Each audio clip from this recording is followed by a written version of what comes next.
Hi, வீட்டில் இருக்கிறவங்களுக்கு என்ன வேலை, சமையல் வேலை முடிஞ்சால் எல்லா வேலை முடிஞ்சதுன்னு நினைக்கிறாங்க. அப்படி கிடையாதுங்க. அதுக்கப்புறம் இருக்கிற வேலையும் இருந்துகிட்டே தான் இருக்கும். வீட்டில் இருக்கிறவங்களுக்கு வேலை இல்லாமல் இருக்காது. இந்த மாதிரி எல்லாத்தையும் சுத்தப்படுத்தி எடுத்து வைக்கிறதும் வேலை தாங்க. திரும்ப திரும்ப செஞ்சுட்டே இருக்கிற மாதிரி தான் இருக்கும். நீங்கள் எல்லோரும் வெளியில் போகிறவங்க விட்டுட்டு போகிற எல்லாத்தையும் எடுத்து ஒதுக்கி வச்சாதான் மறுநாள் அதே மாதிரி நீட்டாக இருக்கும். அங்கங்கே நம்ம எடுத்து அந்தந்த பொருளை வைக்கும்போது தான் டக்குன்னு தேடும்போது கிடைக்கிறக்கும் சௌரியமாக இருக்கும். அப்படியே விட்டுட்டோம் அப்படின்னா ஒன்றோட ஒன்று அசிங்கமாக தேடவும் முடியாது, அந்த பொருள் கைக்கும் கிடைக்காது. இப்போது எல்லாத்தையும் எடுத்து தொடச்சி எடுத்து அடுக்கி வச்சதுக்கப்புறம் வீடு எப்படி இருக்குதுன்னு பாருங்கள். ஏன்னா வெளியில் போகிறவங்களையும் நம்ம சொல்ல முடியாது. எல்லாருமே டைம் போகணும் அப்படிங்கிறனால சீக்கிரமாக கிளம்பி போகிற மாதிரி இருக்கும்.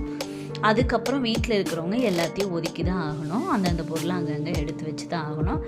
பார்த்திங்கன்னா குளித்த ட்ரெஸ்ஸு முதற்கொண்டு எல்லாத்தையும் அங்கங்கே போட்டு போயிடுவாங்க. எல்லாத்தையும் எடுத்து ஒதுக்கி